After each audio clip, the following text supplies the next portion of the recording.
পুলিশি পাহারায় স্কুলে চলছে সরস্বতী পুজো। নদিয়ার হরিণঘাটা থানার নগরুখড়া দাসপোলাডাঙ্গায় প্রাথমিক স্কুলের ঘটনা। পুজো না করতে দেওয়ার হুমকি দিয়েছিল স্থানীয় এক যুবক এবং সেই কারণে পুলিশি নিরাপত্তায় চলছে সরস্বতী পুজো। নদিয়ার হরিণঘাটা থানার নগরুখড়া দাসপোলাডাঙ্গা প্রাথমিক স্কুলের ঘটনা। পুজো না করতে দেওয়ার হুমকি দিয়েছিল স্থানীয় একজন যুবক এবং সেই যুবকের হুমকিতে কড়া নিরাপত্তায় চলছে সরস্বতী পুজো।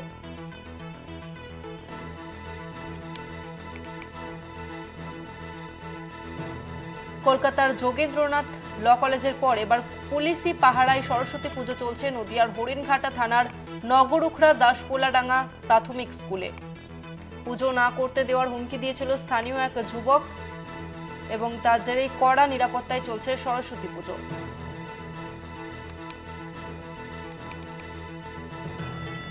নদিয়ার নগরুখড়া দাসপোলাডাঙ্গা প্রাথমিক স্কুলের ঘটনা। পুলিশি পাহারায় চলছে সরস্বতী পুজো। স্থানীয় এক যুবক তিনি হুমকি দিয়েছিলেন এবং যার জেরে কড়া নিরাপত্তায় চলছে সরস্বতী পুজো। এই মুহূর্তে আমাদের সঙ্গে ফোন লাইনে রয়েছে প্রতিনিধি সুবল মজুমদার। সুবল, যে অভিযোগ উঠে আসছে যে একজন যুবক হুমকি দিয়েছিল এবং তার ভিত্তিতেই কড়া পাহারায় চলছে সরস্বতী পুজো, কে সেই যুবক, তার পরিচয় জানা গেছে?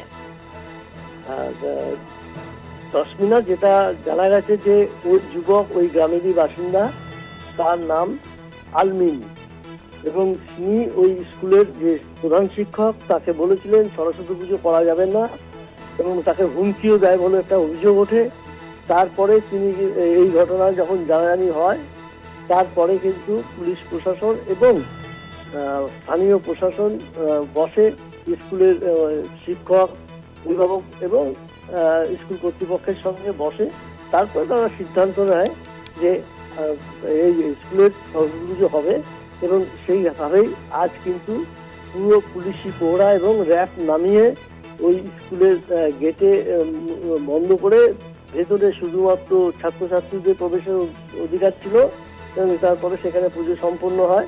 যদিও স্কুলের বাইরে দাঁড়িয়ে অভিভাবক এবং মহিলারা উলুধ্বনি এবং শঙ্খ বাজায়, তবে সমস্তটাই সুস্থভাবে সম্পন্ন হয়েছে এবং এই যে বিতর্ক তারও কিন্তু অবসান হয়েছে বলে মনে করা হচ্ছে। তসমিনা, ধন্যবাদ তোমাকে সুবল। আমরা কথা বললাম প্রতিনিধি সুবল মজুমদারের সঙ্গে।